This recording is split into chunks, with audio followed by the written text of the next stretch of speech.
This is Damn That's Good Data number 3. And sorry, as you can see, we're kicking off right on time, just as planned. And I'm just going to give you a brief introduction to what this is and who we are really. Some of you are already kind of familiar with me. I work for Trust in Soda. We do things in hiring for all things digital. I myself specialize in data, predominantly data engineers, and I'm really invested into the Berlin community, and I really want to come up with something to add some value. Soda Social is our event chain that we run all around the world. And the reason we do this is we want to give back to our communities. And my line of thinking was Berlin, yeah, great. They've got so many events, so many meetups. Do I really want to get everybody in a room to talk about DBT or Kafka for 2 hours? I thought there's a million other rooms you can do that in, but I wanted to do something a little bit different. And what I realized is people in this city really care about what they do with their data. They don't just want to build profit, they want to actually see where it goes. And it kind of gave me this idea of highlighting data ethics and what cool ways in which people are using data to benefit other people in society. And Damn That's Good Data was born. And I was really overwhelmed by the amount of support that it got. And so this is the 3rd one running now. And yeah, I'm just really excited about how it's going. And I'm really excited to introduce you to our fantastic speakers. And this is our panel who you'll be hearing from today. And yeah, you'll see that they're all absolute rock stars. And we'll get the party started with Allegra. Now, Allegra is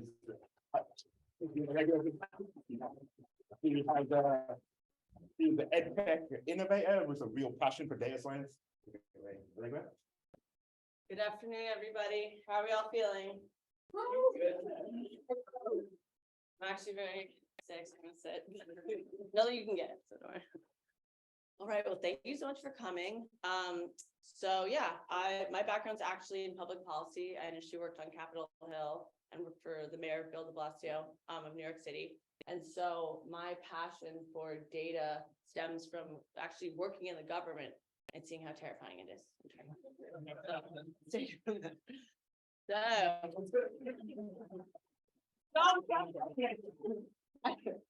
All right, so I'm Allegra Grunberg. Yeah, so my background's in political science, behavior science, and data science and education tech. So I founded Continue Tech, which is an education technology. We utilize a predictive analytics platform, which I'll talk a little bit more about. And also the Decision Lab, which is still running, and it's a behavioral science consulting firm. We use that in order to help people do things based on decision science, which everyone should utilize in their day-to-day. All right, so one of my favorite mottos is, in order to pinpoint opportunities for improvement and to challenge the status quo and build innovations that allow society and you as an individual to thrive, is to learn about our current systems. So if you don't know what's going on around you and you don't know what's going on inside of you, you can't make changes to optimize. And so we use that for companies, we use that for tech, but we ironically don't use it for ourselves. And that's, I think, a problem. So the topics today, there's a lot of words, I'm really bad at the tech stuff, I'm really sorry. Okay, the democratization of data science and data rights, shifting data analysis from corporate America to benefit society as a whole, and how data democratization can create sustainable and equitable societies with thriving economies. So it's not just about making an ecosystem work in a corporation, but also making it work generally in an economy and also in you internally. So what is democratization of data science, data, and data protection? Does anyone know what these things are? Raise your hand. I'm not going to call on you, I'm just saying. Nobody knows. Perfect. So data science. It's a study that combines programming skills and knowledge of mathematics, statistics to extract meaningful insights from data. Data is all around us. All right, so I broke out data and data science democratization because there's democratization of data, which means access to it. Then there's also data science, which is the way to analyze data. Because you could have all your data, but if you don't know what to do with it, then you might as well have a bunch of logs. So it's a process of enabling everybody in an organization to work with data comfortably, to feel confident talking about it, and as a result, to make data-informed decisions, which is imperative. And if I'm clicking too fast, let me know, because I can hit it. Good? All right. So data protection, similar, includes processes used to secure the privacy, availability, integrity of data. Data protection is vital for any organization that collects, handles, or stores sensitive data, which is all of them, by the way. All right, so I think it's something that isn't talked about enough, which is that data is an extension of the human being. You need your arm, you need your eyes. Data is just another piece of us. So your behavior, your patterns, your preferences, your abilities and capabilities, and your heuristics and decision-making are all your data. And so thus it is a part of you and it should be treated as so, but ironically it's not. All right. So currently how it's primarily used is to benefit companies solely. Data makes you an easier target and more impressionable consumer. The intention behind the data is for profit. So they understand you better than you understand yourself. And they're there to make you malleable. How can we make you someone that can buy a skirt more easier or a sofa? So what happens is these behavioral heuristics are used in positive and negative ways, and we don't have a say in it. So of course it can be used in a positive way, like I enjoy going to Netflix and knowing that I like Gossip Girl. You know, that's great. And,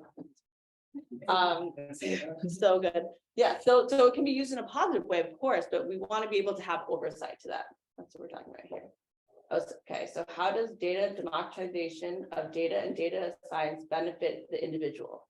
So it benefits the individual by being a tool to wield to empower individuals. It protects the individual and allows for a fair and thriving monetary ecosystem. Okay, so tools to wield and empower the individual. Life as we know it is made up of systems. What makes a system run efficiently, effectively, and equitably? When players understand these systems themselves and the role they play in them, they can make better decisions.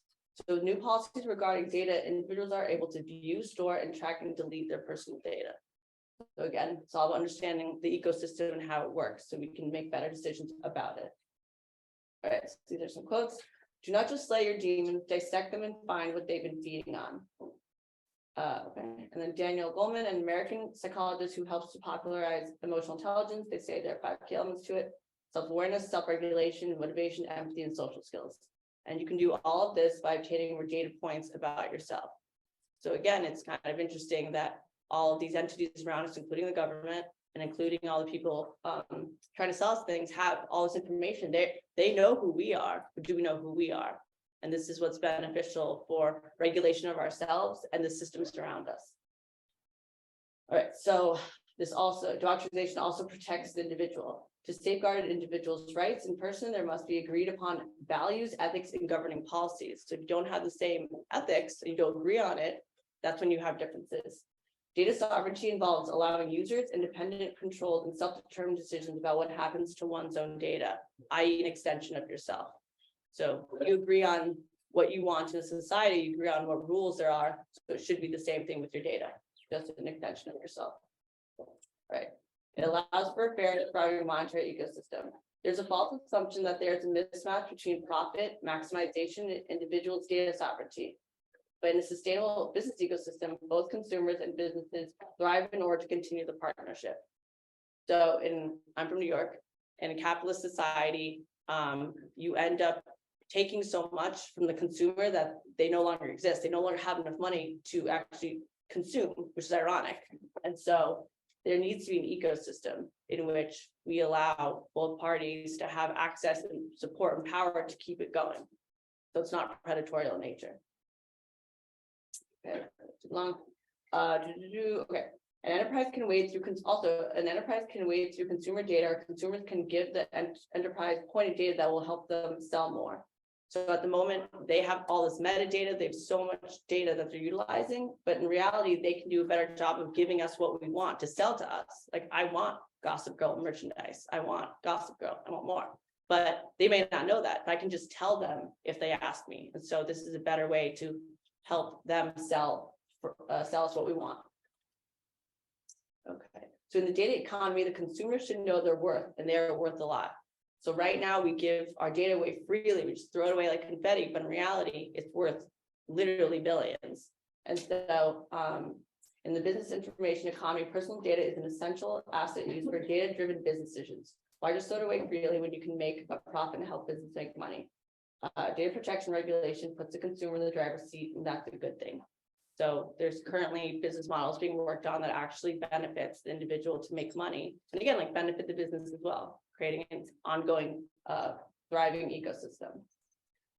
All right, how does democratization of data and data science benefit enterprises? So again, this is how does it benefit them as well, including us. Okay.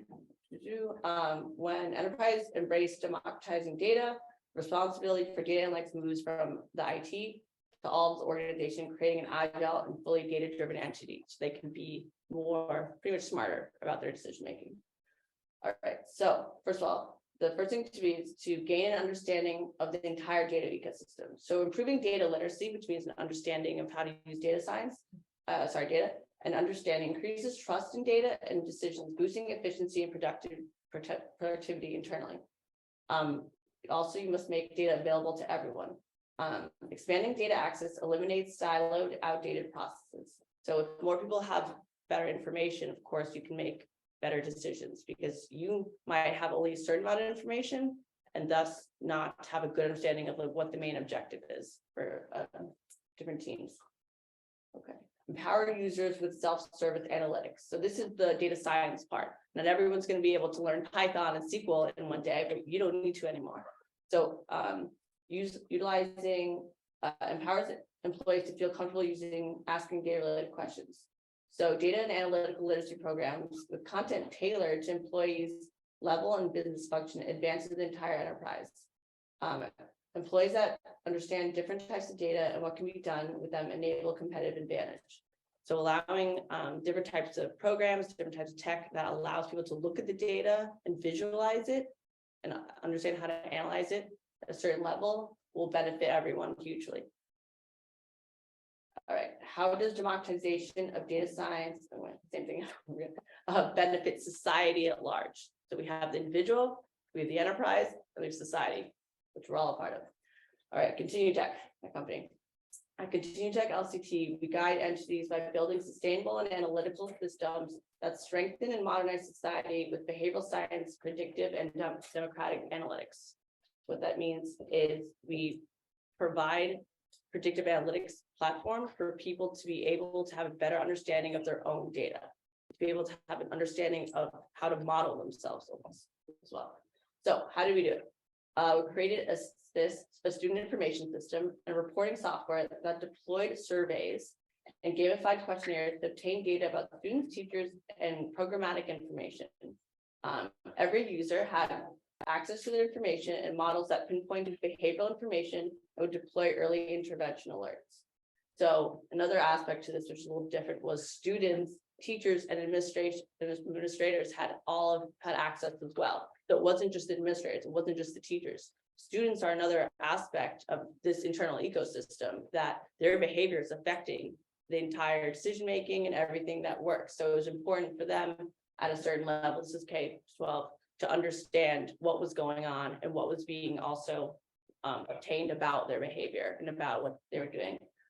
So this is a better opportunity for oversight, access, and bird's eye view of trends and correlations.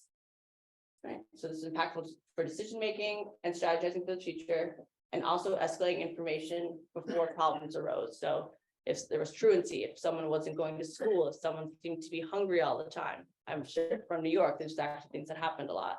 I'm getting ahead of, unfortunately, like suicide attempts, all of these things, like very beneficial. So pain points, problems that arose. When you're doing a predictive modeling, I'm not sure if you guys know about that, it takes a very long time, and you also need lots and lots of data. So unfortunately, it would take and to take years and years for the modeling to be very impactful, because you don't want to just guess. You need to be able to, like, who is this person? We need lots of years of information. All right, holding data on children under 18 was legally difficult and very expensive. There's a lot of laws surrounding that. Makes sense. Of course, I agree with it. Which is like FERPA, family education rights and privacy. And then what was surprising to me was some teachers and other users were opposed to transparency. So when we were rolling it out and piloting it at the schools, there was actually some teachers who didn't want information to come out, and that in itself was data, right? It was kind of pinpointing in itself. So I thought that was interesting. So the adaptation was a little difficult for certain schools and for certain individuals, which I think is telling. All right, key insights and results. All individuals involved in the school ecosystem could now help to predict risk and act upon insights before they escalated: failing, suicide, shootings, bullying, financial problems, lack of resources. The results of this assessment served as the building blocks for the development of detailed plan for improvements illustrating quick hits as well as short and long-term strategies, i.e. getting ahead of issues that could be dealt with right away. Someone's getting bullied, someone's attacking someone, etc. And then also longer term strategies, which is like maybe ending school at 4 is too late. Maybe they need a break at 2, and then it carries on until 6, just stuff like that. Because in the end of the day, unfortunately, education is very archaic. And so this is also another way to modernize education as well, and also understand what the necessary needs of each student or each groups of students as well. So one of my favorite quotes: you never change things by fighting existing reality. To change something, build a new model that makes the existing model obsolete.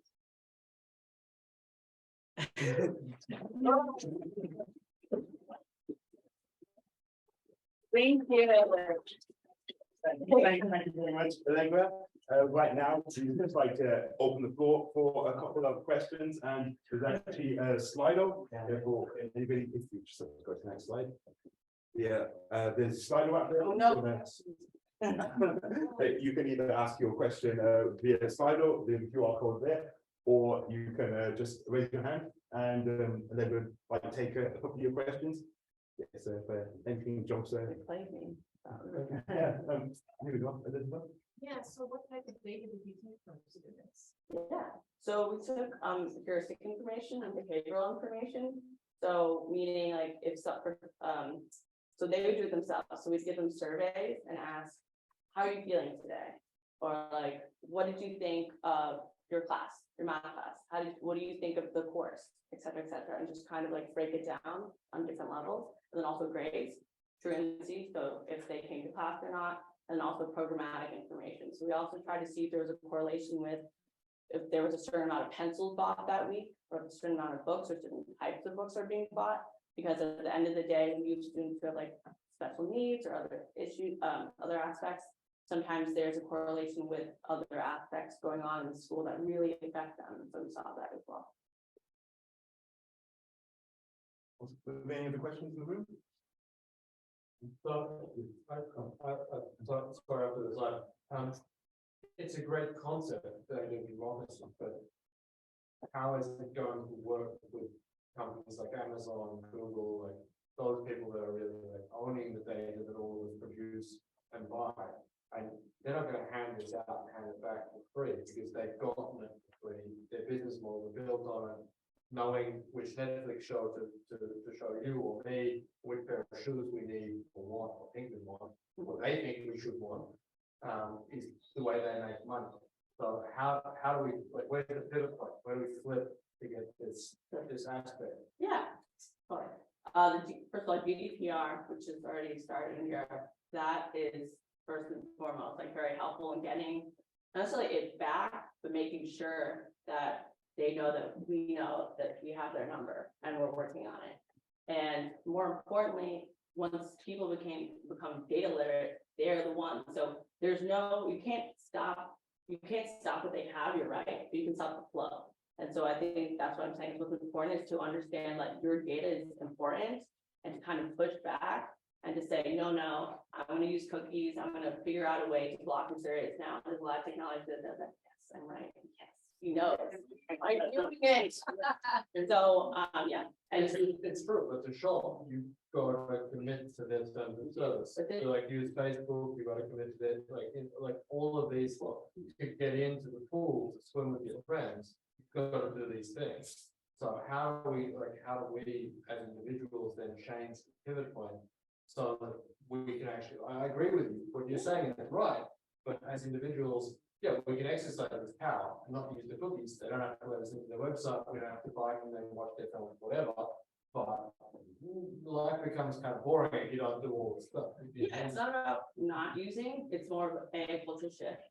So it's again understanding what's happening and figuring out how to utilize your data in certain ways. But then more importantly, there's also different entities out there creating different tech, creating walls that make it more difficult for them to track. Them to change data. And also like any other revolution, as we know, if you bind together and you say, no, Facebook and Meta, whatever's going on over there, like we're going to go over here, we're going to use Web3, we're going to use blockchain, we're going to do that.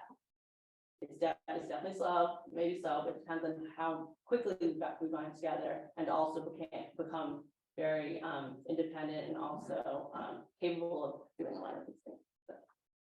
I add something here. Well, actually, there was some tools what you mentioned. Because there are a lot of regulation in the European Union here, GDPR, and here's coming the digital marketing app is discussing right now. So, I think we can use it really, and also, the first several huge penalties for Google, yeah, it was for Google, by the French data protection regulator. Was because some data activists use Google. And I think this is the great use case. Thanks, Irina. Sorry. One more question. Only one and a half. I told you to squeeze. Yeah. Sorry. Yeah, thanks for your presentation. So I got 2 points. First would be I would love to see some demo or examples of how your platform works. So maybe you can share this later by like a link or something. Yeah. And the second one is basically this question is on the bottom there. So what kind of information was a concern to the teachers and teachers union regarding transparency? Like what were they worried about? So, I mean, okay, so I was in New York and I was at a school that was actually data science oriented, but it was technically a public school. And so, you have people who really want to be there, and then you have students who, that's the only job they got. I don't, I'm very, of course, pro teacher and all that, but you would expect the issue to be around the students' data that they were concerned about, but I think it was more about their movement, which I guess makes sense. Like they were a little bit worried about, well, I have to say like where I am. I have to say how many, how I spent my money on books, which books I spent it on. And I was like, of course, this is like everything that leads to educating this child. So again, like, I don't know if this is the case everywhere, but in this specific school, there was a lot of, not a lot, but there were some questions pertaining to why do we need to have all this information acquired? Why do we need to have this all together? And it just, we need to see the whole picture. And I think that's really important. And everyone sees the whole picture. Only one person seeing the whole picture, then we have a problem. But everyone's seeing it, then we can all discuss and see what's going on. So the problem was maybe that the teachers were worried that the data would fall back on them individually and make them look bad. Yes. I Okay. mean, some teachers are probably not doing what they're supposed to be doing. Yeah. Were you able to elevate those concerns by? That's not up to us. You don't want to get into politics. Yeah. Oh. The education system in New York is very, very terrifying sometimes. So. And we'll end on that high Yeah. note. Thank you. And next up, we have the wonderful Raúl. Give a big round. So you're my friendly product manager here at Y42 with expertise in data governance and passion for EdTech as well. And yeah, do feel free to put your questions all in the slide on. We can ask it afterwards. Oh, the floor is yours. Wonderful. Thank you, everybody. Let's go ahead into this. So venture data moats. Thanks to big data, Netflix gets to save more than $1 billion every single year in customer retention. And dear data enthusiasts, I tell you something, they are not alone in this. More and more companies are realizing the value that there's to size in the data domain, and they are developing capabilities in this direction. And let's say that at some point, no matter how many different use cases there will be competitors addressing the exact same use case that you are. And when this time comes, you want to be in a position where nobody is eating your profit and you don't need to send your people home. Today, we're gonna be talking about how to build competitive advantages that are based on data, that they are able to last for long periods of time. And yeah, we are gonna go straight onto it. My name is Raúl Berganza Gómez. As Suki was already introducing me, I'm a senior product manager here at Y42. And for those that have not heard about us, we are a data platform. And on my day-to-day, I'm working closely with customers to help them make the most out of their data and to make it work for their business. The content of this talk is coming from a combination of my personal experience, the research I did, and conversations with investors and practitioners of data alike. And a little disclaimer before, because most of the topics in these talks are about charitable topics. In spite of a couple of examples that I'm going to give, I would say that there's not that many social use cases of data in my talk. However, having built a nonprofit myself and having run it, I can tell you something. If you want to be able to operate it in a sustainable way in the long run, you will need to be able to show to your financial backers that you are the right organizations to pursue your charitable mission. And when this time comes, the conversations will be much easier if you have a list of different differentiators at hand.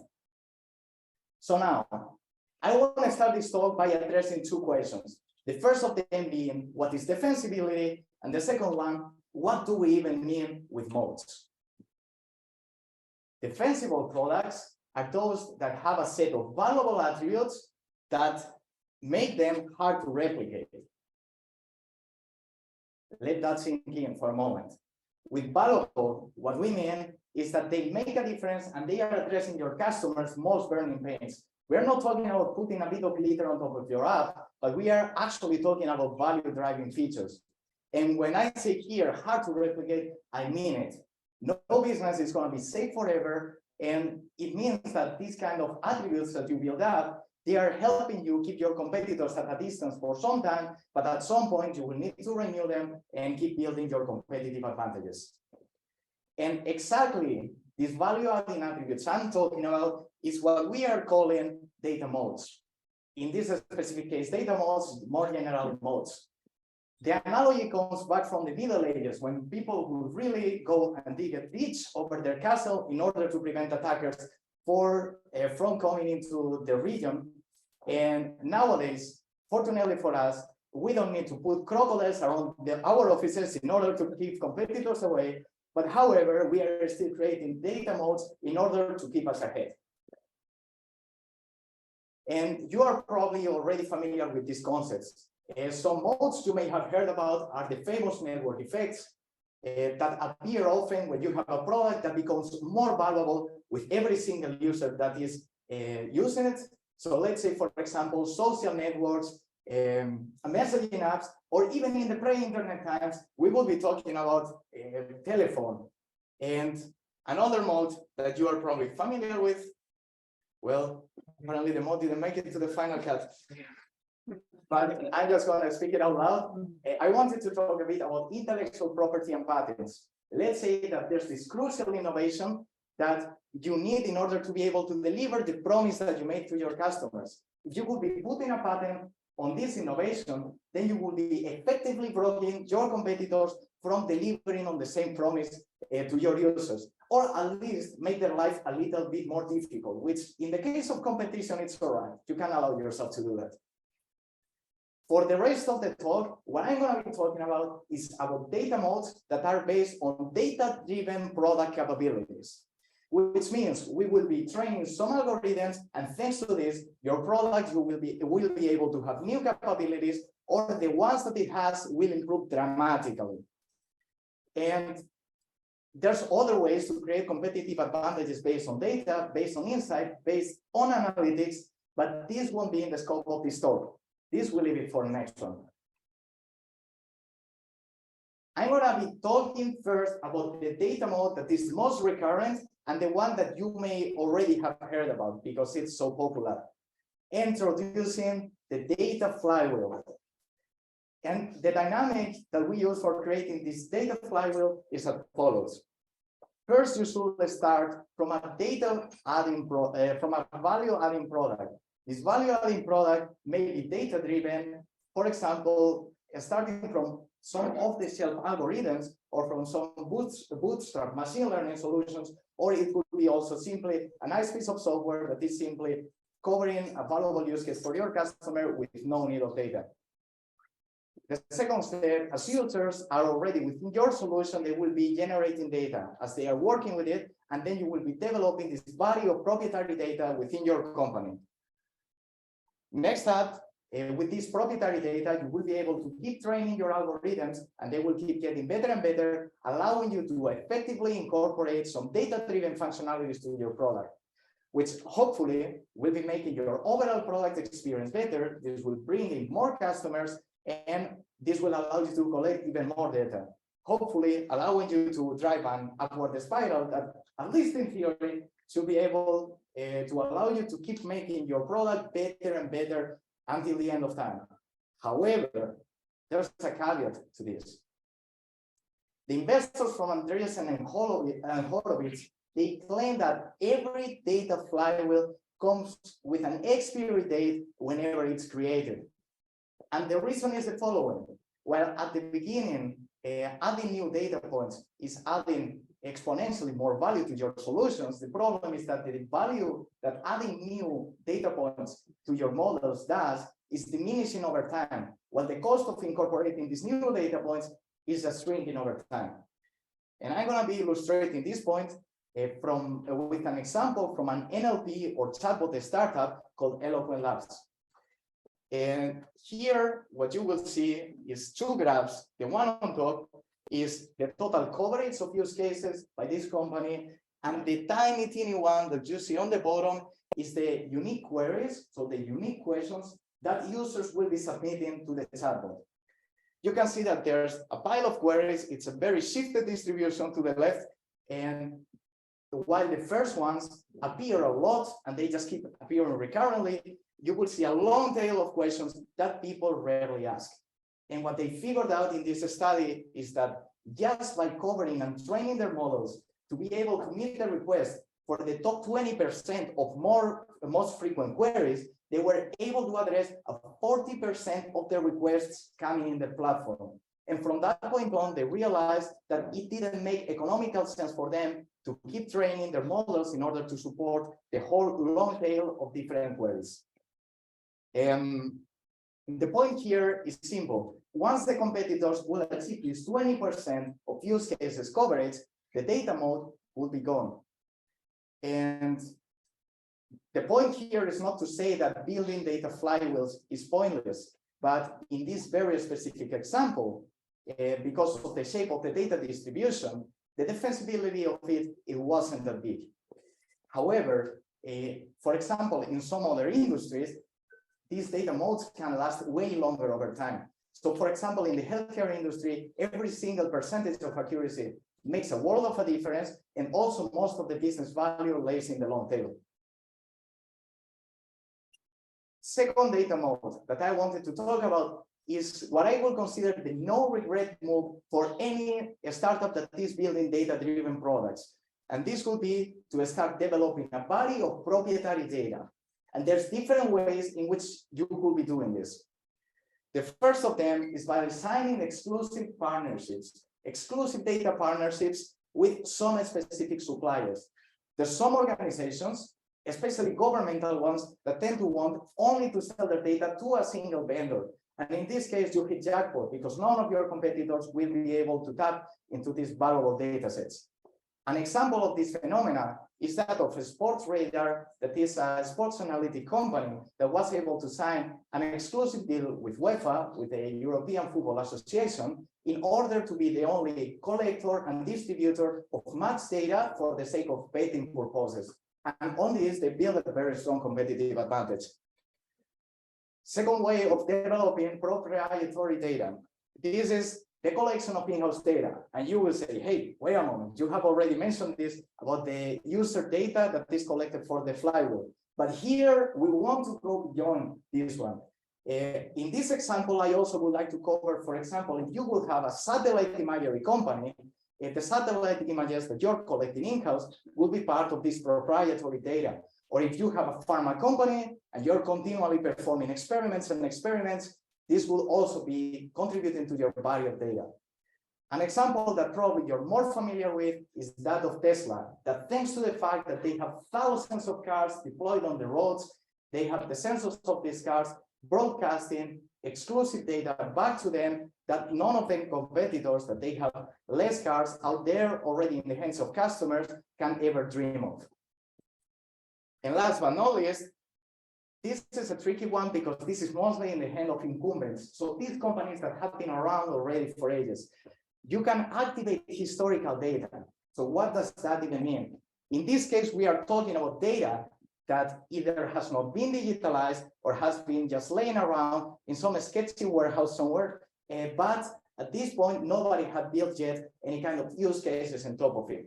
An excellent example of this is the energy provider E.ON, that currently it's digging into thousands of terabytes of data that they have about the energy distribution network in Germany in order to power many different use cases, in order to help us take the energy domain to a more intelligent era.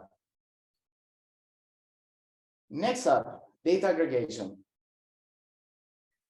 So most of you are already familiar with data and are familiar about this concept that probably may have made you fail a couple of assignments at university. It's not statistically significant. What does that even mean? For most of use cases, let it be analytical or about prediction, you need a minimum body of data, a minimum volume of it in order to be useful to you. Or even if you have enough amount of data, it may be that, for example, you don't have the specific attributes that you will need in order to power your models. So let's say that you have the transactions about your users, but you don't really know the marketing channel where they came from, so that you cannot really trace them back. And this is why you can also build a competitive advantage on aggregating data in mostly two ways. On the one side, you could be generating value by aggregating data amongst customers. And this is especially interesting in these situations in which every data owner is just sitting on a small amount of data, and therefore it's not enough to train the algorithms to a value-adding state. In this case, you could be building a solution by being this company that is aggregating the data between your customers, and you will be able to drive effectively these use cases forward. An example of this would be the pharma company Merck, that if you could consider the data generated in a single hospital from individual clinical trials, then you wouldn't be able to obtain any kind of impactful algorithms or insights. However, by using their federated learning platform, they are able to train algorithms jointly on the whole network of hospitals or clinics in which they perform the experiments. And because of this, they can really make a difference for where the pharma industry is heading to. Next up, and this is where we as Y42 can help you out. You can also benefit by aggregating data between different sources. Because the thing is, let's say that you are Salesforce, you're only sitting on sales data, unfortunately. You can have as many terabytes of it as you want, but if we want to go for a more generic use case that is building on a couple of pillars, then you will probably need a bit of maybe marketing data that is sitting under Google Analytics, or maybe you will need even some HR data. And the thing is, by building this kind of use cases, that they are standing on a couple of pillars or on a different set of, as the output of different software tools, then you're able to also build a competitive advantage. And yeah, this is what we can power you here by providing you with industry-grade capabilities for data integration, data transformation, and to keep it up and running all day with the best data pipelines that you can find in the industry. Last but not least, I would say that this is more generic. This is not only applying to the data domain, but probably when we are talking about what makes a good employer, I would say that the best employer looks differently for consulting than the best employer when you're a data analyst and you want to develop your career in the fastest possible way. And the thing is, being able to label your own company and build this reputation as being the best employer for data talents is also an asset. An example that I really love is the case of Netflix, because they have got to position themselves excellently as an employer for both analysts, data engineers, and all kinds of talents in the data domain. And I would say that they rely on what I will also call a talent flywheel. The talent flywheel will start by getting on board a couple of exceptional hires, because most of us and all high performers overall, they want to join a company in which everybody is as smart or more. But having the best talent in the world is of little use if you don't give visibility to this talent. And this is where I also think that Netflix did an excellent job by building thought leadership. This is a very wobbly and high-level term, but it means nothing but showing the world what you are capable of by a combination of different formats, such as, for example, hosting meetups, giving talks, or even writing blog post articles. And Netflix has done an excellent job by giving talks and providing content on their most interesting projects, their data stack, and the best practices in the industry. Last but not least, especially considering that we are in such a technical topic, by publishing open source software, because open source, in my opinion, gives potential hires a window into the best engineering practices that are being used within your organization. Just doing a quick recap, remember that the data flywheel is especially effective at the beginning, and it may keep your competitors at bay for a while. And depending on the specific use cases or industries, it may last a bit longer. Second, proprietary data is king, and securing exclusive deals to get access to different data sources will be able to keep competitors at bay for a while too. And last but not least, try to aggregate data also in domains where the owners are sitting only on a small amount of data that is not able on its own to power the use cases that they want to address. And an extra one, you should be able to both build in terms of attract the talent and retain it, and not only that, but also let the world know that you have the most kick-ass data function in the whole industry. With this, the mic is open for questions. I want to thank you for your attention and interest, and I'm here for you.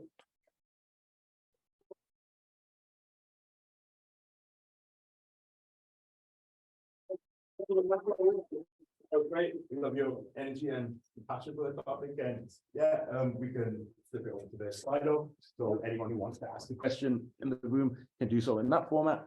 I have one more little thing, maybe even before the questions, of course. We are developing what we consider crucial for us, that is trying to bring the data community here in Berlin together as often as we can, collaborating with great friends like our friends from Soda. And we already have in our calendar the next meetup that is also going to be happening right here in this very same room on the day 21st of November. And we are going to be having some amazing talks from Christophe Lefari, Irina Nikiforova, and also our very own Darshan. So I will encourage all of you, if you have some spare time and you want to keep engaging and having conversations with some amazing data experts, come join us. And in that occasion, we'll also be able to let you know a bit more about the new version of our product that we are super excited of having had released yesterday, in powering production-grade data pipelines for everybody. And with this, back to the questions.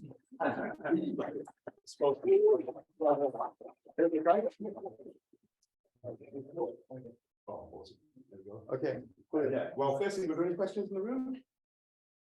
No. So I'm gonna be cruel again. You want to build moats to keep people out. You're talking about letting people in. So you insist that I shut up, so this is your fault.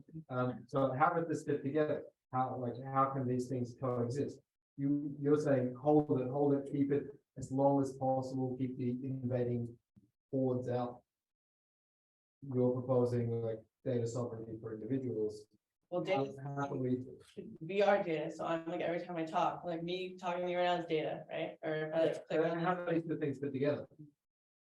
I think we are talking on different levels, right? yeah, mine's a little more. Yeah. So that's the main event they're going to fight about. Is it okay? I think it, No, I will say that it's exactly that. We are discussing it on different levels. I think that you're talking rather about your enterprise too, right? Yeah, I'm talking Yeah, about I think like- enterprises, ventures, And I guess that as a business, it makes the most sense to you. And it's not opposed that we don't want to take over the data of the people. I'm just saying that if there's a couple of ventures that are going into the data domain and they are going to be fighting for actually making the life of people better in the very same way, but given that you are only going to be paying to one or to two, I think that it's not opposed. Okay. How does that fit together with interoperability in data and actually being able to work together with different organizations? Because if every organization creates its model and has this, then especially in places like healthcare where I'm working, you lose the value, you lose the ability to actually treat patients. Because this clinic and this clinic corporation, this clinic enterprise, which protects its data and wants it, be it pharma, be it a big hospital corporation, whatever. If you're doing this and they're building their own data standards, here interoperability is key to actually treating people. So how do those things fit together then? I think for the world is a complex place. They don't is the answer, but that's okay. No, it's just, I think that I didn't venture into the more ethical aspects of it, especially when we get into. Actually, that's the first question. That touches the one I understand, I guess, the white point of it, you have the 2 points on. Everybody's already throwing the knives at me. You stood up, so you know. Yeah, well, my fault, my fault. Well, also, like, it's based upon who agrees on what, right? So, like, at the hospital, maybe the moat's different, right? Or maybe the agreement on who. I think, Hospital corporations are no better than Amazon, like, trust I work in this place. So. no, what I'm saying is it would be, like, Should be. to be, will be, yeah. So, and for his moats, like, these are companies that that's what they need, that's what they do, and that's what benefits them, right? And like, what I'm talking about is happening now and in the future, like, it's not happening right now for sure, but that's what we want. This is about, like, in the future, based on all these things that are happening. So, yeah. So, Sorry, I don't want to ruin Oh, the conversation, but it would be an interesting juxtaposition. You're saying open it, let people have it. He's saying close it off, keep it inside. well, we're giving it to him. I'm like, here, take it, but give me money for it. Or give me, Web3. Willingly and for a certain Yeah. like, yeah, a house on Web3. Yeah, this could be a whole new talk about talking about the We can talk about it more. Right now, I guess in terms of the people who are more interested in closing it all the way and the roles, were there any questions more specifically? Yes. So I like the fact that the data is being trained by machine learning, reinforcement learning algorithms. As of today, any of your customers, what amount of big data is being trained real time and what are the data time frames? data timeframes. I would say being fully transparent here, most of the use cases that we are powering currently are analytical. They are tailored towards BI and data analytics. And currently, as far as I'm aware of, and please anybody from us in the audience, just jump in if you have a better awareness. We are not. And that's how they can answer it. I mean, we don't use machine learning currently right now. No. Because we So, kept on- the real time data, which is your biggest customer, and how many chunks of data they're using real time? That's not entirely the use case for our platform. And also they're not big data customers for using machine learning models, so that's not the segment we operate directly right now. Yes. Excuse my voice. No Do worries. you think that data modes like data flywheel and proprietary data will impact innovation in two different ways? Because flywheel will actually help companies to innovate more, but having proprietary data will kind of put a boundary on data innovation and data practices. Do you think that? But are we now talking about on the local scope or on the global scope? Because the whole intent of this presentation was, given the capitalist economy we have going on right now, I was building a set of arguments about how to make your offering more defensible and how to be able to stand out amongst your competitors by providing higher value to them. However, if we are to look at this perspective from a more societal angle, or we are trying to think about how can we enable technology to progress faster, you got a point there, and I think it correlates to your question in some ways.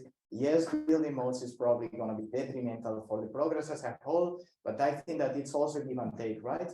Because consider that people don't do things for free. If you are able to work in data, it's because somebody is able to pay salaries on this topic. And I think that if we wouldn't be able to build this defensibility, then it's a necessary evil in order for the whole field to progress. There should be some economics behind it. Although, if we explode it, if we take them too far, you're right that they can definitely hinder the progress and affect us not having the wonderful use cases in healthcare that we will have. Yeah, we'll take one final question. Okay, so just going back to pure capitalism, Yeah. how well do you think companies are actually building those moats?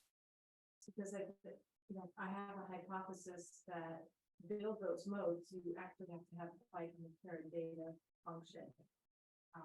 And you have to have well-functioning management of people to build these moats of highly qualified individuals. What success rate do you see in the market of those moats actually being built? Going mentally through the four of them.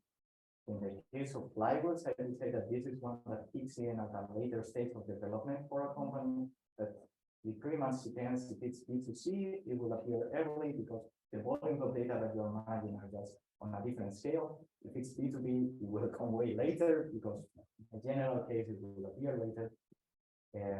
So I will say that the adoption of the flywheel, or what we would be calling often either product analytics or data-driven enabled features, I would think the adoption of this one, the penetration of this specific mode is actually quite present. No matter where you look at, if you just pull up your phone and you check most of your applications, they will have some kind of recommendation engine. That's ubiquitous, in my opinion. Jumping to the next one about building proprietary data sources. I don't see this one happening as often. And being honest, when I was researching for preparing this talk, I couldn't find out that many exclusive data partnerships. So it's not a common practice. It happens, especially with governmental organizations, that they only want to engage with one vendor, but it doesn't happen often.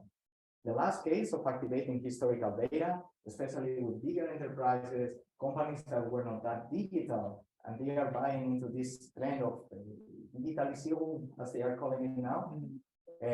You can really see that it's catching up, and they are actually powering very impressive use cases that you would never have expected from that kind of dinosaur companies in a way. The next up about data aggregation across users. I do see it happening because that's the heart and soul of recommendation engines at the end of the day.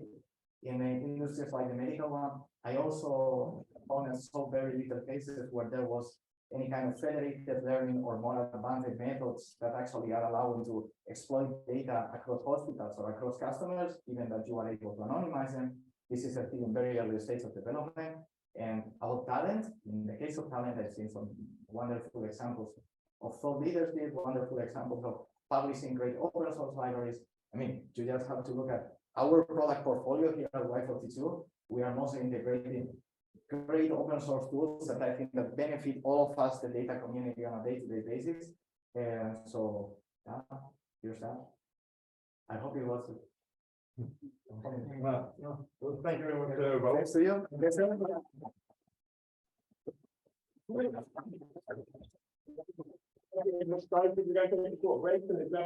Grab some more beers. It's about 15:15 now, so at 7:30, we'll be taking a seat. We'll carry on with the final talk and the hot topic round. Thank you. Thank you. Irina is an 18-year experience expert in the Russian banking industry, and she has expertise in the field of data governance. Take it away, Irina. Thank you so much for the introduction. Hello again. So today I will talk about the data ethics and the business growth. And well, today I will just sometimes look into my notes because, you know, I just came from my business trip from Düsseldorf a couple of hours ago.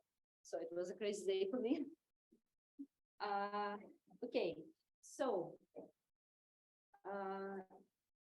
as you all know, the main theme of all this event series is the companies and practices who use data processing to benefit the society and the people. And this is impossible actually without ethical data usage. And you know, there are many regulations in Europe, at least, to protect human rights for data privacy, but technologies and all data processing practices and tools developing extremely fast. And all regulations are always trying to catch up, you know. So in this situation, companies really need to think about how ethical their data processing is and not just how well they practices with the regulations, you know. So today I will tell you about the bad example of data processing. We'll give you a short overview of the Russian data privacy law and we'll compare it to the GDPR. And always we'll give you also a short overview of the banking industry practices and tell you about the good example. So let's start. Suki already introduced me. Thank you so much again. What's you know, how important the ethical data usage to grow your business? For many years, it was well, all about volume, because banking business want to grow just as any other, and it means more clients and more products. And to meet these aggressive volume targets, banks use data and aggressive marketing tactics also to raise sales. So today we'll see what the legal basis for these practices and how ethical this kind of data processing is. So this case, it's a real case from my previous practice. I'm sorry, I cannot give you more details and some names because it's the subject of NDA. But well, here, you know, we see one of the example and well, one of the main source for business growth, at least in Russia, and I think it's also true for Europe and USA. It's a small medium entrepreneurship, so it's the main source for business growth. And banks actually hired some outsourced call centers to get more customers from this level. And these outsourced call centers use small medium entrepreneurship registry from government authority. I think it's not just the Russian specific, for marketing calls and sales. So they use this data. It's published pretty open in the official site. And well, clients sometimes, well, potential clients, receive their calls just the same day they registered their businesses. And well, obviously they're getting angry, they posted a lot of negative complaints all over the social media, Facebook, Twitter, and so on. And also they complained to the banks and to the government authorities about it. And well, it costs a lot of money and efforts to well, to process all these complaints, and also it's a huge strike to the reputation by the social media. So today we'll see in more details why this case has formed the way it is and why it became so common, and what's wrong with this situation from legal and also from ethical perspective, and how to make things right. So here, just some prerequisites about the Russian banking industry. Well, first, I think it's a highest level of ambiguity. You know, it's a really fast changing environment and it's a very competitive and aggressive market. And well, you know, actually, I can give you some example.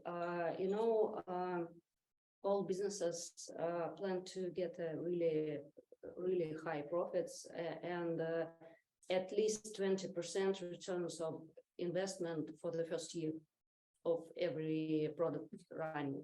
It's really huge, and well, this situation became because of this also. And there are also a lot of regulations in Russia. There are some federal laws you can see here about banks, personal data, information and information security, about advertising and so on. And also there are a lot of local regulation acts by Ministry of Digital Development, by Federal Security Service, and also by Central Bank. Well, there are a lot of also European Union laws applicable as well, such as GDPR, market abuse regulation, and well, the last two, it's new, it's just a projects for now. It's Digital Marketing Act, for example. So as you can see, it's really a lot of regulation. So let's proceed. Here, just some comparing between Russian data privacy law and GDPR. You see, they have a lot in common, actually, and well, just two differences. It's data localization requirements. In Russia, it's a real thing, and a real pain for the many businesses, actually. And it's a right to data portability. And well, it's the pain here. But well, what's important on this slide is the purpose limitation and data minimization. You know, it's really important because, well, if you collect data and process it to one purpose, you cannot just reuse it without special steps, without client consent for another one. So that's the thing. Here, just a short overview of an industry features, you know, just to give you more context, and also to show you that there are a lot of technical capabilities in Russian banking industry, and a lot of tools using some machine learning also in big data tools, and well, banks also using neural networks for biometric identification also, and so on. So that's why the ethical topic is really important here. So let's see finally what's wrong with this case. You know, when outsourced call centers use contact data from government authority, well, it's an open, it's just published on the website, but it published not for advertising purposes. And that's the thing. So here, you know, we'll meet the different processing purpose, and actually it's kind of a law violation here. So the second, partners agreement between banks and call centers are absolutely right from legal perspective, but you know, banks not responsible for the contact data sources, therefore they cannot be accused of some violations. But, and here the data processing ethics come to mind. You know, banks and well, many other businesses too, as well, shouldn't use some dark patterns to communicate with the potential clients and to communicate with the people. And, you know, speaking of dark patterns, I saw a lot of them, well, all over the websites on the internet. In European sites, it's much less common, but well, in all other ones, it's really a lot of dark patterns there. So the last one, you know, it's not directly related with our case, but it was also a pretty common practice. Banks use data about their clients, their interests, and so on, from social media and from other companies, from their ecosystems. So it's also a different processing purpose, and without client consent, it's the law violation as well as ethical data processing violation. So finally, how to make things right? First, and I think it's should work not just for banking industry, for all companies all around the world. Well, speaking of capitalism in general, companies should change focus.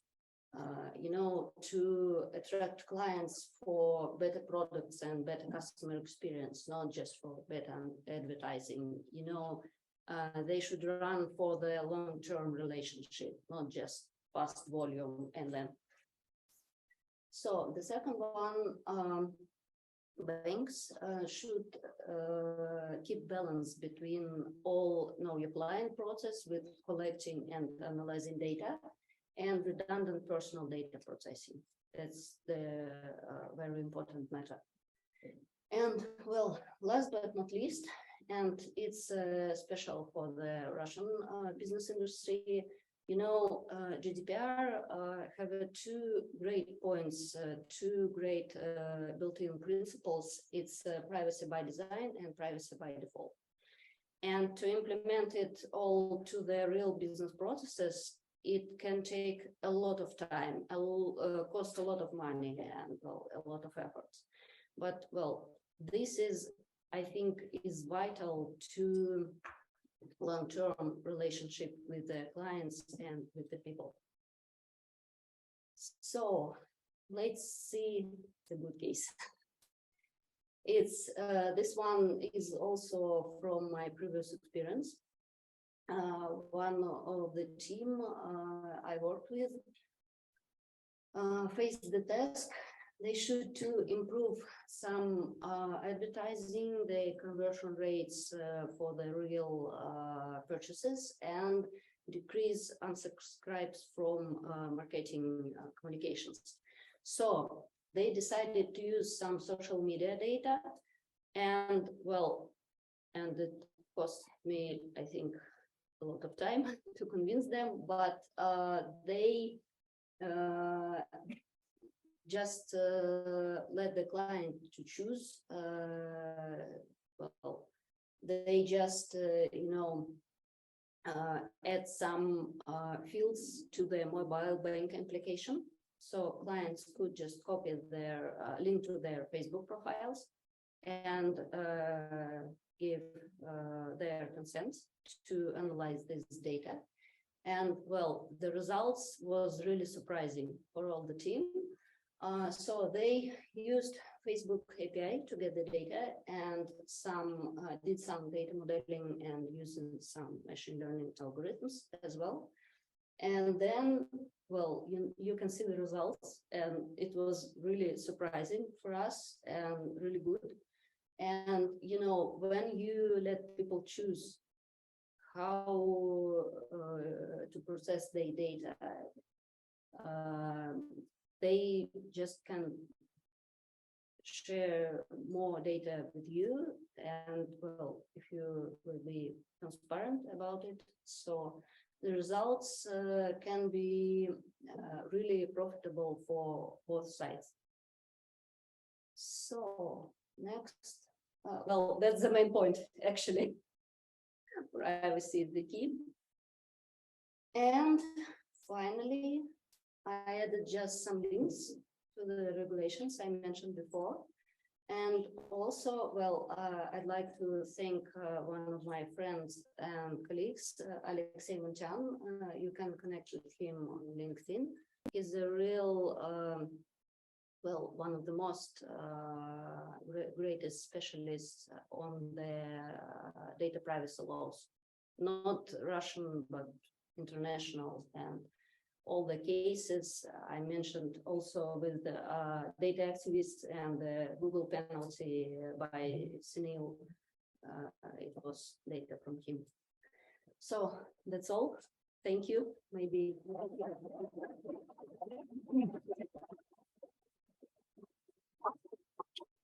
Thank you very much. Thank you very much for that, Irina.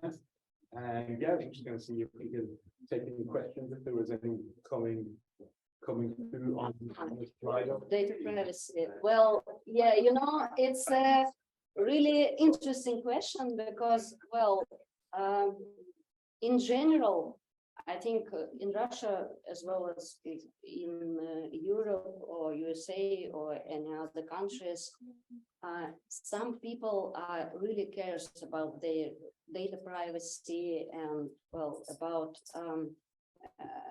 how much data they can disclose to all internet and enterprises and so on. And also, well, I know a lot of data privacy geeks there. And well, a lot of people also just don't bother themselves with the data privacy matter because, well, it's really a complex topic and, well, you have to be a bit of a lawyer, a bit of a data analyst, a bit of, you know, just a process specialist and so on. It's complicated. Awesome. And I guess we'll just take Andrew's question as well. What is the enforcement mechanism like for data protection law? So just cut out a little bit. I'm sure Andrew would like to just round off. And Yeah. As it is, what is the enforcement mechanism? Are there any examples of banks or other? Yeah, you know, there are actually some kind of Russian data privacy authority, and but well, this I think it's really complicated because, well, they also can raise the fees and, well, just give the penalties to the companies, and they do a lot of checks and audits for the different businesses. And also, you know, I think it was about a year ago, there was some changes and the fees level are raised, not to the GDPR level, but it's pretty high. yeah, I think the wider point is generally, is it enough in their terms to make them behave? Because it seems to not be the case everywhere else.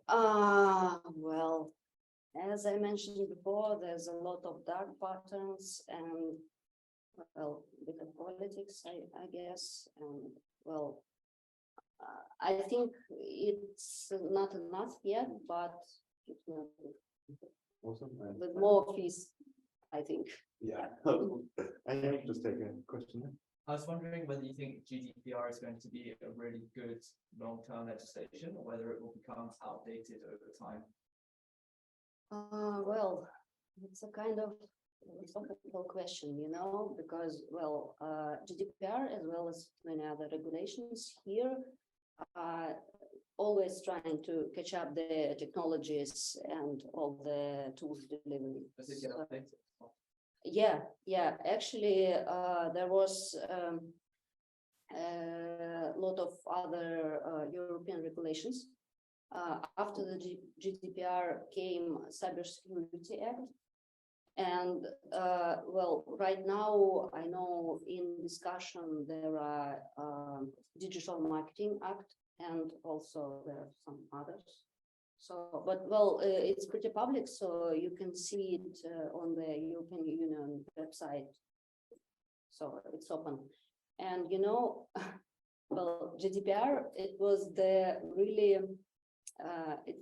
pain when it was published for everyone, for the whole European market, for the Russian companies, because, well, everyone was thinking, okay, it's extraterrestrial, but how it applicable to us and our processes? And, you know, well, that's a thing.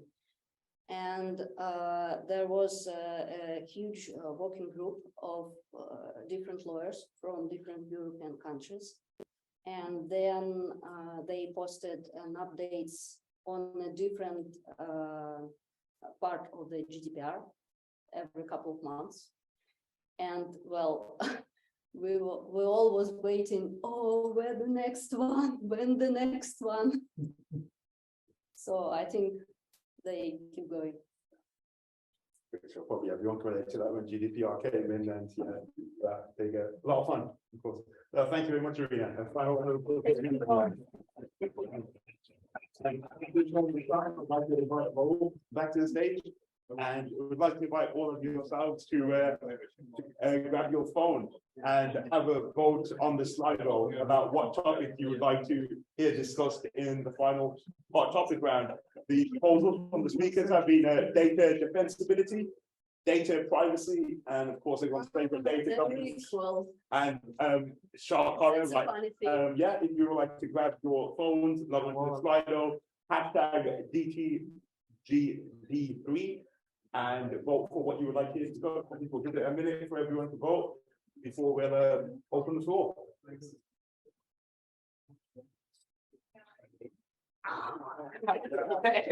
We'll give it another minute. Let's wait. Be nice, people. I think it's just the vote. Okay, 4-3. We govern. It's gaining points.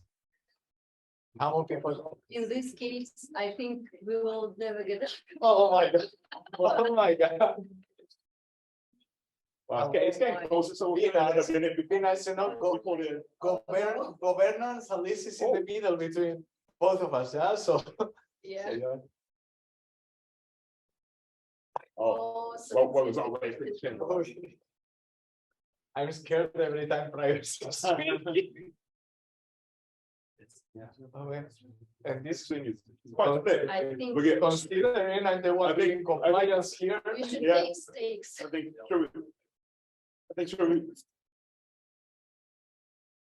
we'll give it a 10, 9, 8, 7, 6, 5, 4, 3, 2, 1. And it looks like we have a winner. Data governance. So we will take questions on the Slido. We'll take questions on the Slido, and we'll also open it up to the room. But I guess whilst everybody, I think if you guys would just like to open up with your initial thoughts, I guess why not a definition? Okay, what do you think is most important? I really like to set some parallels between data governance is called data governance for a reason. So I like to think about it as policy making.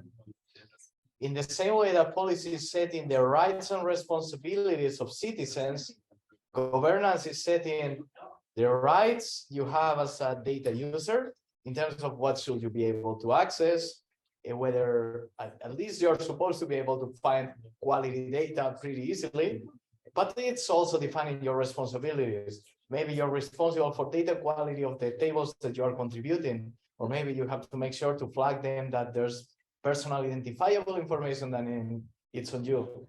And in the same way as policy, it also has a higher level. So it's not only the definition of the behaviors between individuals, but it's also about defining the higher level process about how policy happens. In the case of a company, it's also about steering the direction that you're taking with your data strategy and setting clear goals and a set of metrics of how to quantify the success of your data function also. That's my view. Okay, I'd like to add something from my perspective, because, well, the data governance, it's a huge topic, of course, and, well, it's a huge practice to implement, but basically it's based on 3 pillars, not just processes and regulations and the data strategy, but also on the technologies, of course, and on the people. You have to sell these changes to the whole employers, or, well, without the publicity, without the right communications, it just doesn't work out. Well, I think we'll start off. I think that one's probably most widely addressed to yourself, Irina, why the data governance implementation is so important to data privacy. Well, I have a good example to answer this question. When you face the GDPR requirement, you need to categorize your data into personal and all others. And well, in terms of banks and some huge industrial companies, it could be personal data, confidential data, not personal, and other. There can be any other categories as well. And well, you cannot categorize your data without knowing it, without metadata and data architecture put in place, and without all this data governance. So that's my opinion. Okay. When you're talking about the DRA data, well, okay, there are like how to handle them. There is like an anonymization of the data, or for example, what's your perspective of the best like how to handle it? Well, you know, I'm afraid I cannot advise on some actual tools or practices because, well, it's really depend on the case. It depends on the enterprise and the data sets and all many other details. So, well, I would do it case by case. Was there a case you had in mind? No, I'm not asking why in general. And you know, data anonymization is a really difficult task sometimes, especially for the large enterprises, because well, to roll out all product changes and all new system features and all integrations and so on, you just need to keep the development environment, the test environment, pre-production environment, and production environment. And well, developers and testing should be anonymized, definitely. But that's the difficult here, because well, you need to keep all the links between the data sets. So that's the trickiest part. Awesome. And I guess we'll go to the second question. Well, you know, this one, how does data governance vary between SMEs and larger enterprises? Glad you asked. So I've been conducting interviews in the topic because here at Y42, I've been responsible for this area for a while, data governance. And we saw a pattern in terms of the needs for data governance as a function of company sizes, and also, yeah, how does this, the specific governance needs of an SME, how do they differ from bigger enterprises? What I could notice there is that the pain points that proper data governance is addressing, they mostly arise when we are talking about some specific company sizes, or at least a specific amount of data assets that you want to govern. Otherwise, the overhead to implement and maintain the tooling that you require to enable this governance is just too big for being worth it. So it felt to me by interviewing, thinking about SMEs, I'm going to interpret SMEs as startups or data teams that are maybe in the scale of like, I don't know, like 5 to 6 people. On that scale, I felt that not talking about our customer base, but talking about people using other open source tools or working with other competitors, rarely anybody would have a proper setup data catalog. Rarely any company will have any proper data lineage tool. Mainly they will have whatever kind of data lineage comes out of DBT or anything that they will be getting for free out of using their modeling or integration tools, but not dedicated ones. However, when you start moving towards enterprise grade companies, or maybe the volume of assets that you have to govern gets out of hand, and you will easily notice this because if your data engineers are fully stressed, always having to prepare stuff for the analyst, then that means that probably you should do something in order to be able to empower more self-service. Yeah. And just to give a very symbolic number, I will say that already when you are having already something in the line of 40 employees, you will already start feeling this. And another aspect that drives the need for data governance is when you will have tables or assets that they don't necessarily have to be privately identifiable information, but they may be, for example, tables with information that you don't want the specific user groups to access. So let's say that you have the table of employees, and there you can see already who, unfortunately, you're going to have to let go in the next months.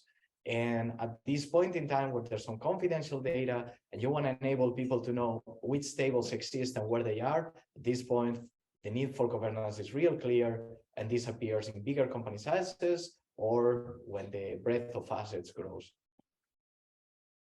Awesome. And I guess first question actually, so what kind of skill set do I need in order to implement the governance in my company? Are we sparring this one? It's a lot though.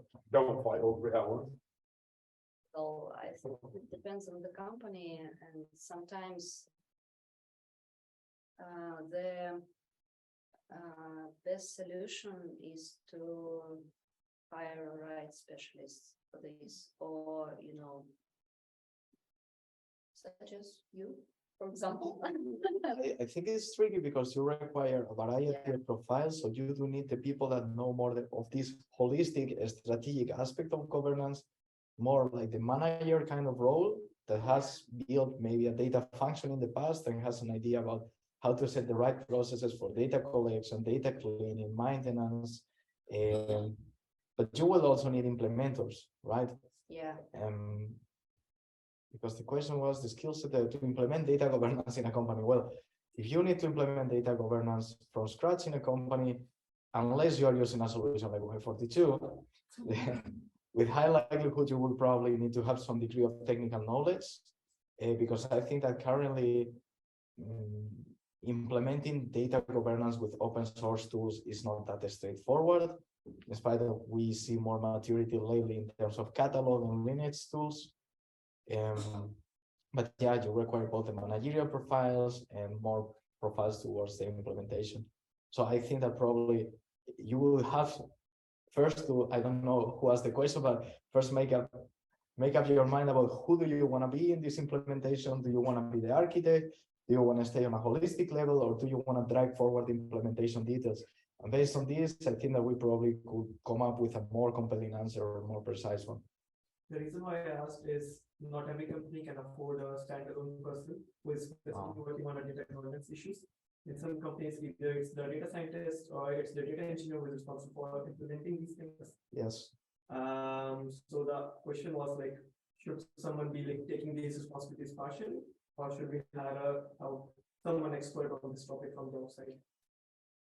Let's say it should be the person who are fully contributed into the data governance implementation. And well, I'm afraid I don't have a lot of experience with the small companies yet. I always work for the huge enterprises, but well, I think for every company, you need to be a really good communicator, and sometimes a business development manager, sometimes a kind of sales manager, and well, sometimes more technical one, and it's a combination. What I also see in smaller companies is that at the beginning, a specialization is not a thing. So you have this person that it will be your engineer, your analyst, maybe the data scientist and your business person all in one, right? And only when your resources allow, when you're scaling up, and probably when you're talking about bigger corporations, then in this case, you can really afford. And I mean, in the best case, if you have the resources, of course, you want to have a very specialized person for every function. But talking about the smaller enterprises, most common thing is that you will see that the lines get a bit blurry. And at some point, the split of responsibilities is up to the skills of your teammates and how you decide to structure your work. Well, I guess there's a question that is very related to this, and that's, in the ideal world, if you had the resources suitable, what would be the best mix of business and a data team in order for a successful data governance project?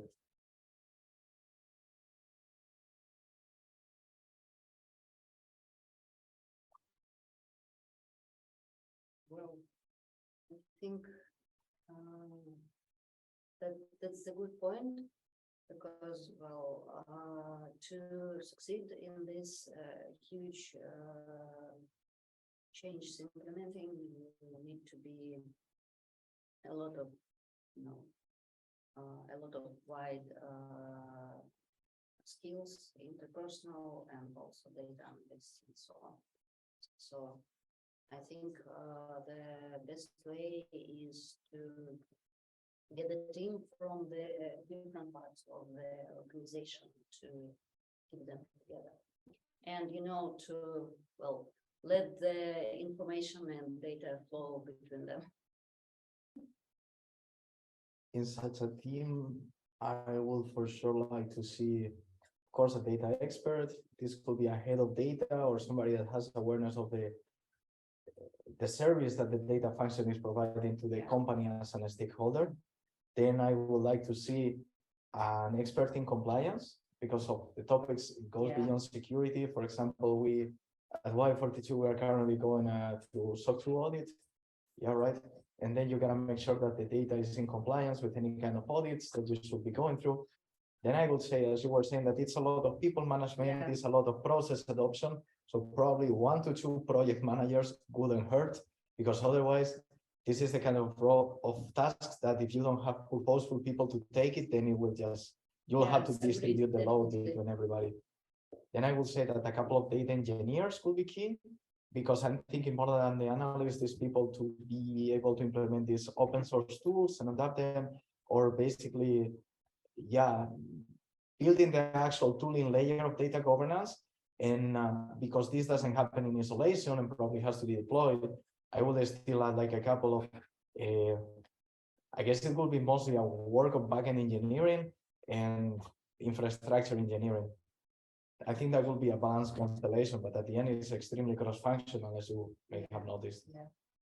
But well, in case if you are a huge enterprise, you can just buy the best from the Gartner quadrant.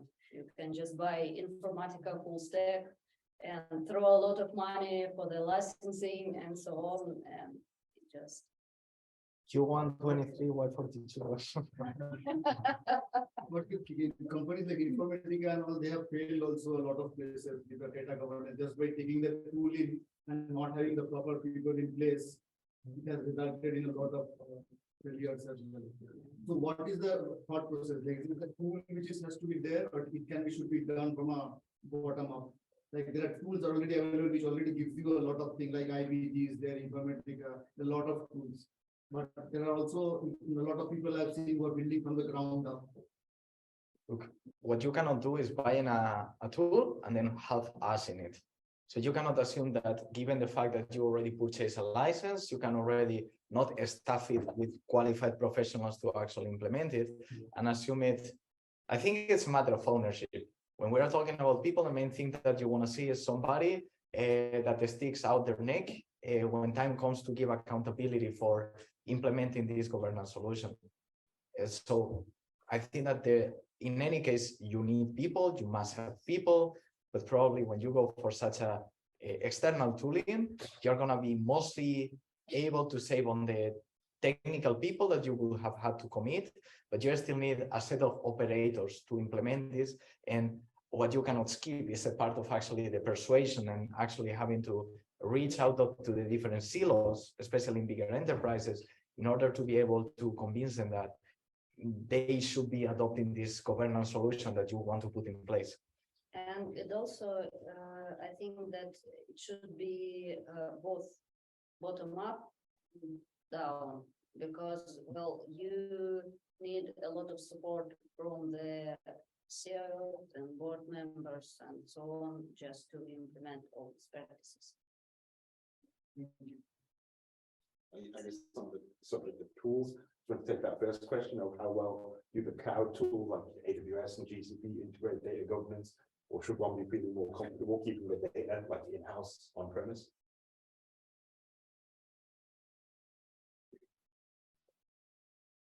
In which direction does it go? Because I know that each cloud vendors, they're developing their own governance solution. So last time I checked, that GCP has a data catalog, AWS does have a data catalog too.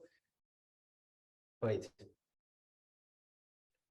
Is it a question that is addressing this duality between cloud versus on-premise, or is it rather about,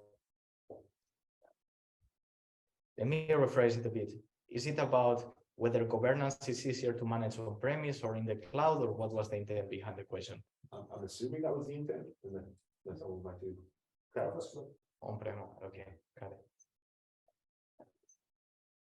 Okay. Well, I think it's a really complicated topic because, well, it's really depends on the organization and on the on the regulations also, because, for example, speaking of Russian banking industry, they just don't use cloud solutions. But they could use it only if they own them, because of some regulations and cybersecurity matters and so on. But well, here it's a lot of flexibility, and I think it's just should be solved case by case. Probably the most painful setup would be hybrid solutions in which you have both cloud and on-prem. I agree. Yeah. Imagine great synchronization pain, just being able to keep your data on sync both on with what you have on premise and also the resources or tables or whatever you have in the cloud. That sounds very painful to you guys. So probably leads nicely onto that next question of what would be your nightmare scenario for data governance gone wrong? If any examples come to mind. In my experience, and again from the huge enterprises, it's when the data governance all about some local rules, some high-level strategy, some processes, and not about practicing and technologies and people and so on. And then, well, it's on paper, but not in practice. It's a lot of bureaucracy, and it's just slowing everything. And well, this was my worst nightmare. Another nightmare scenario I can tell. Yeah. Because what I have faced is that the people who are responsible for data governance, especially the business folks, don't get the time. And if you don't get the time, your data does not get filled in, and your glossary does, at the end of the day, your data governance thing does not move. Yeah. That was one of the things. Agree. Sometimes you can realize after implementing some data governance processes and practices that you time to market for new products and new features just raised instead of short. So I think it's a problem also. I have a couple of nightmares. So I think that a nightmare scenario for data governance is our bread and butter. It can happen more often than not. I'm gonna anonymize the name of the company. I was working for a big enterprise, and then I was working as a data scientist. And I wasn't asking for much. I was asking for some time series data. It took a month for me to get the time series data, and endless back and forth of emails, just between me, my direct manager. My manager had to ask somebody else from another function. Even within this function, they didn't know which person was sitting on top of the data. And this is the reason why things such as data catalogs exist, and why data discoverability is so important. No matter how powerful data sources you have and how much data you have been collecting, your data users cannot access it whenever they need it. It's as if it didn't even exist. Second, the scenario of a real nightmare in the case of data governance, it's typical one, people getting access to data they shouldn't have access to, and this can be taken to the extreme. And then we can remember the huge penalties on Marriott for data breaches and British Airways and any other ones. Or for example, one that came to mind was the Albanian government at some point leaked the data from every single person with their salaries. And you can imagine, well, this is data governance gone wrong on a country scale. And the worst and last nightmare. Was my friend I mentioned in my presentation, because, well, he has actually some presentation file about main data breaches and a lot of GDPR penalties. And it contains about, I think it contains about several hundred slides with examples. I think the worst of all data governance nightmare is that data governance never happens. And this is useful that in this big Yeah, really good point. Yeah, but in big enterprises, there's normally big teams, even like I will say like 14, 16 people that will spend 3 years working on PowerPoint slides. They will send them around to the whole company. And then at the end of the day, they realize that they are back at ground zero. I think this is the biggest nightmare in data governance, that all the efforts just stay as PowerPoint slides and never are even actioned upon. That's it. Awesome. And to the final question on the slide, or how do you manage the correlation between business glossary and technical metadata in a data governance implementation and accessing the mechanisms?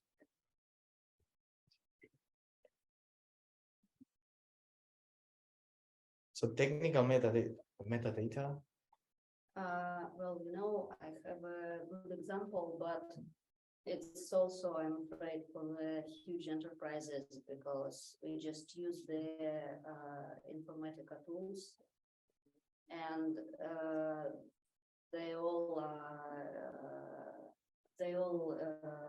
have a good integration between each other. So that was the point. We just based the business glossary on the technical metadata. It was easy because of the tool. I actually would like to. Really expensive. I think there's more depth to the question. If I may ask, who asked? Okay, cool. What do you mean with correlation between business glossary?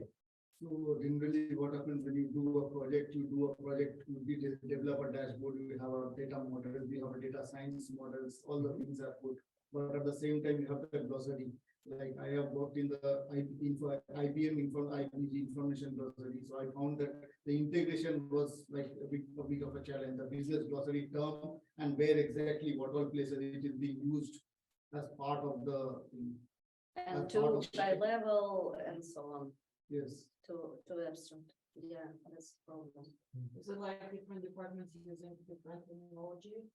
Even if that is also the part of it, but also at the same time, like if you have a particular business term, we do not know which application and which place it is being used across, unless until the network graph is maintained very stringently, which is generally difficult to manage.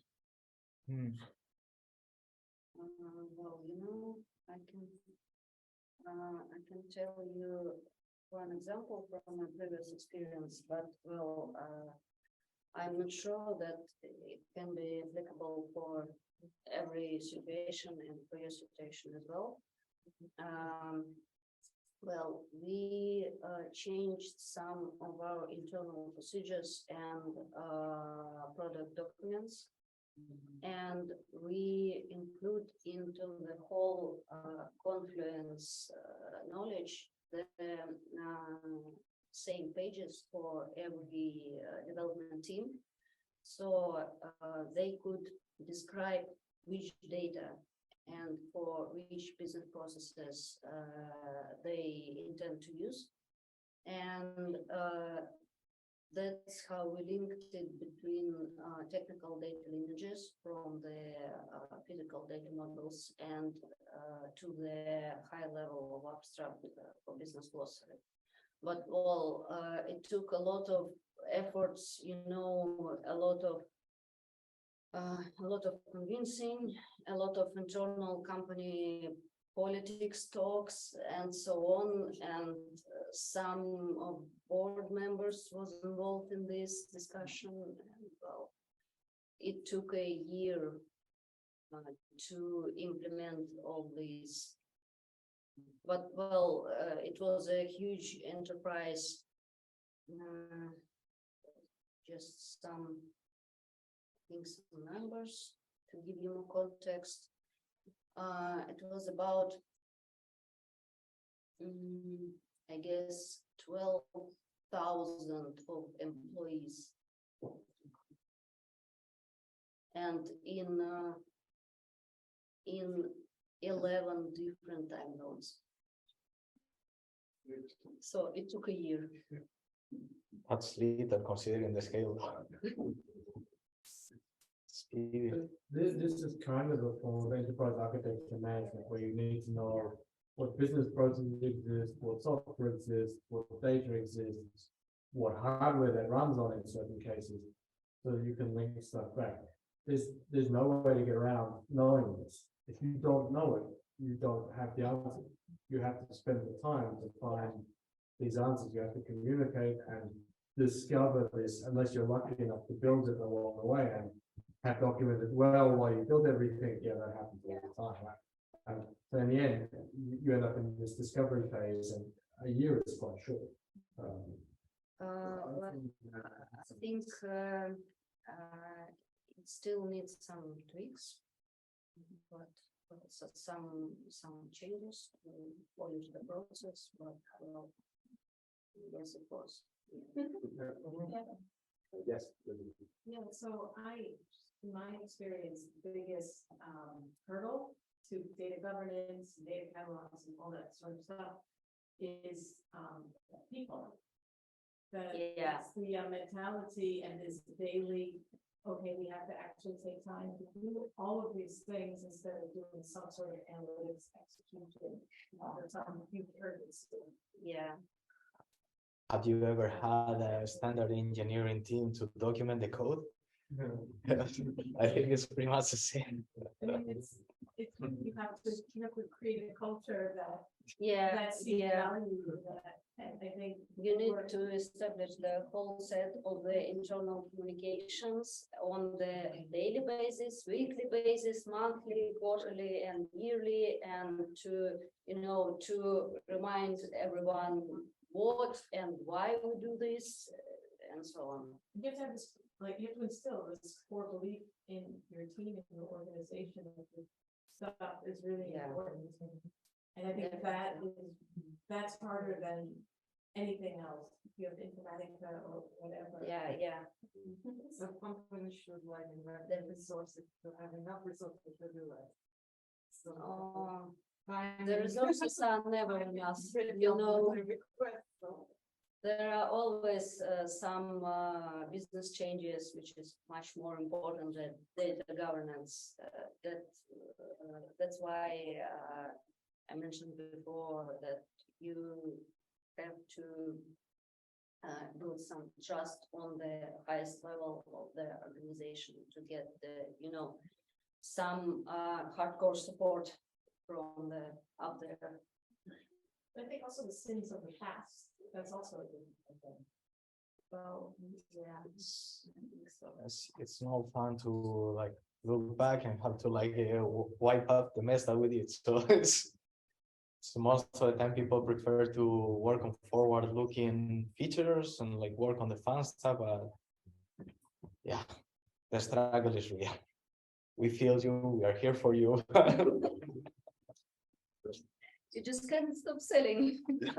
But I guess you mentioned the importance of getting that support from above is great, but it's selling to people on the next level below. The importance of it on a daily basis and use that to great. I guess it's probably a best way to end of how would you sell everyone the importance of data governance in a snapshot.